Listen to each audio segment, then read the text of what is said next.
Bonjour.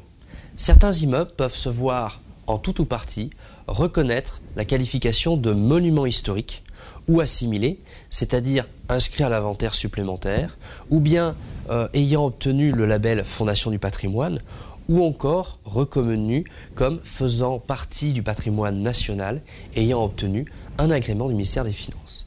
Eh bien, cette reconnaissance ouvre droit à des subventions, notamment en cas de restauration de l'immeuble, certaines contraintes en matière de droit de l'urbanisme, mais également des avantages fiscaux que je vais vous exposer.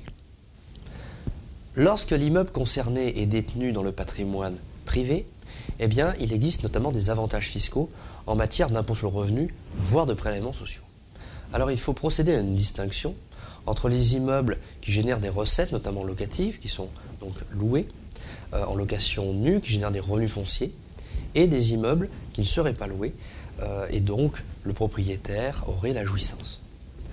Lorsque l'immeuble est loué, eh bien, d'un côté, il peut bénéficier de subventions, comme on l'a dit en introduction, ce qui constitue des recettes qui sont imposables et qui donc vont augmenter ce qui va être soumis au barème de l'impôt sur le revenu.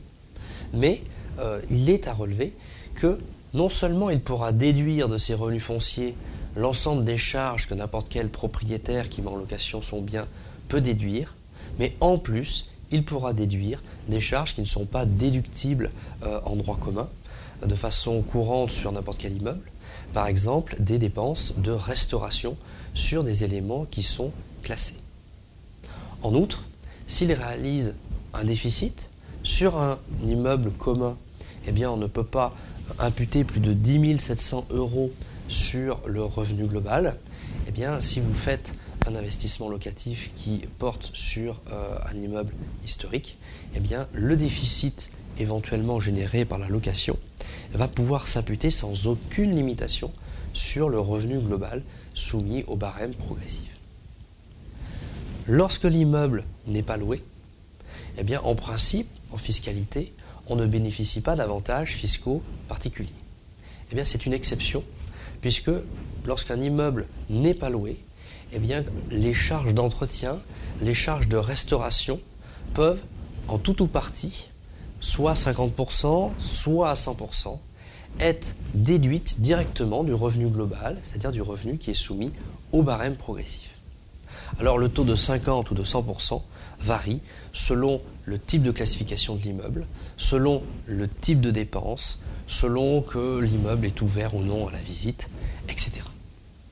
Alors quelles sont les conditions à remplir pour bénéficier de ces avantages fiscaux? Eh bien, elles se sont durcies depuis les revenus 2009, avec quelques conditions, comme par exemple l'obligation, pour conserver les avantages fiscaux acquis à compter de 2009, eh bien, de la détention continue de l'immeuble pendant 15 ans.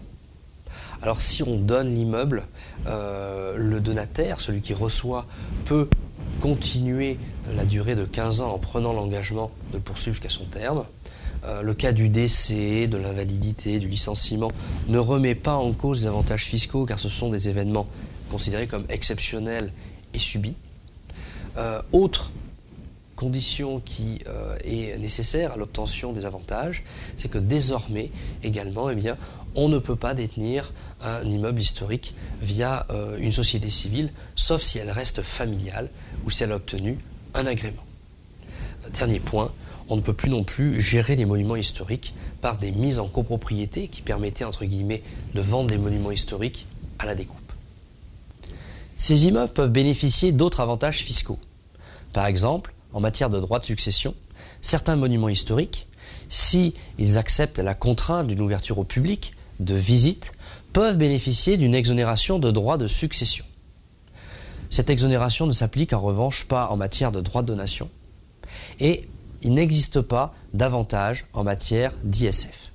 Alors il n'existe pas d'avantage en matière d'ISF de façon formelle, mais l'administration fiscale reconnaît que compte tenu des contraintes administratives, compte tenu des lourdes charges souvent qui pèsent sur ces types de biens, eh bien l'évaluation de leur valeur puisse faire apparaître des valeurs plus modestes que pour d'autres biens.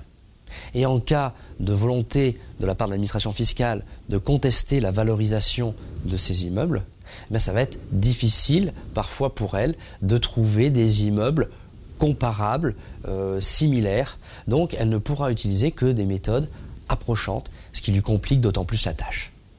Je vous remercie de votre attention et n'hésitez pas à contacter votre conseiller afin qu'il vous apporte les éléments complémentaires et éventuellement des conseils adaptés à votre situation.